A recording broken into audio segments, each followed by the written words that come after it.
Why we're here is to explain the benefits of a fire sprinkler system. Oftentimes we preach fire code and preach fire prevention and these installed systems, and a lot of people don't understand what exactly that system can do for them. This building suffered a catastrophic loss, and if you look around, it's obvious that there's some extreme damage. The room I'm standing in and the room next to me was protected by a sprinkler head, and that sprinkler head was fed by just a normal water line off the domestic supply system. So nothing fancy, just a water pipe with a sprinkler head on there. Typically a sprinkler head puts out anywhere from 15 to 50 gallons per minute.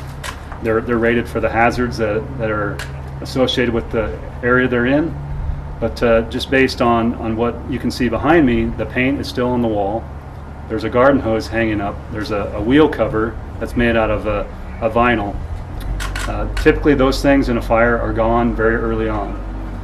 That 15 gallons a minute or so had a major impact on how that fire grew in this building. We'd like to take this opportunity to explain that small investment can mean the difference between saving a building, saving your property, or losing it. In the future, when someone builds a new property based on the hazards and the type of building, Grand Island typically does have a sprinkler requirement if it's of a certain type of building, a certain size. Those sprinklers have a cost, but again, there is such a huge benefit with it. Had this entire building been protected by a sprinkler system, it'd still be standing. They are a great investment. They typically save insurance costs, and they save a lot of damage and potentially save lives. From the fire department perspective, great investment. In the stall next to where I'm standing, there's a car in there. It's probably savable. If you look around, the other vehicles here are gone. They're a total loss. So that sprinkler head did stop damage.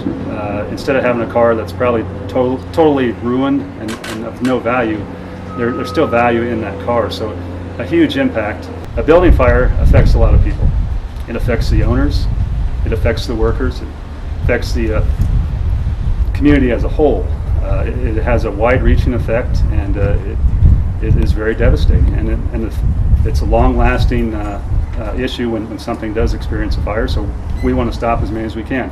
Every code violation that we find out in a commercial property has the potential to cause a fire. So we feel it very important to find those code violations, follow through, change behavior, and make Grand Island safer. Grand Island downtown has a lot of common basins, which means we can go into one store and walk through the basements to several stores. Should a fire get into an area like that, we'd have a very hard time stopping it. Here, we're able to control the fire spread at Edwards Audio and Video due to a firewall that they were smart enough to build in 1929.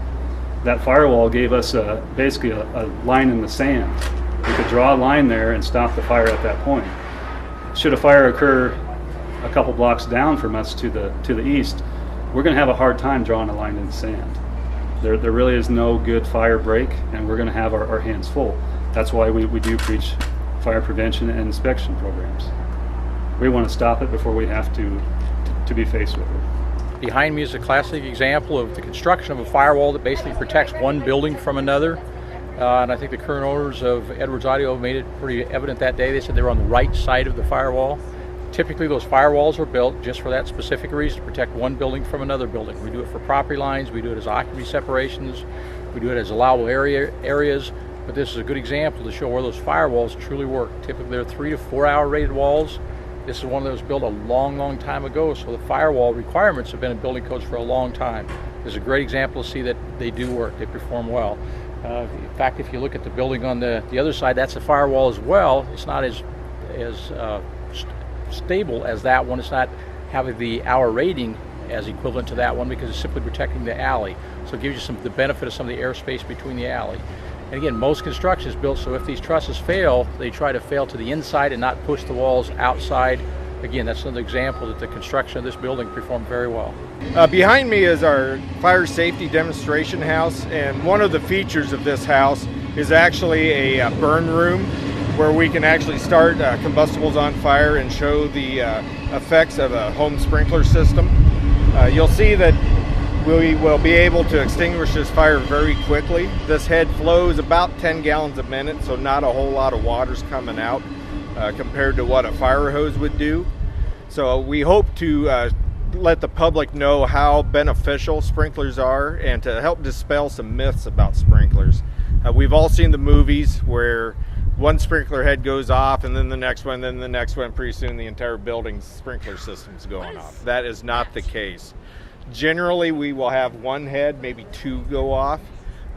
Usually that's enough to control the fire until the fire department can get in there and finish putting the fire out and doing the mop up. Sprinklers are designed to hold the fire to the area of origin. There's several different styles. There's a fast acting, quick response, which will go off very quickly. I think you'll see this one. You'll be amazed how quickly this one goes off. Here a few months ago we did another demonstration in an actual house, and it was under 40 seconds before that sprinkler went off, and then about 10-15 seconds later had the fire extinguished.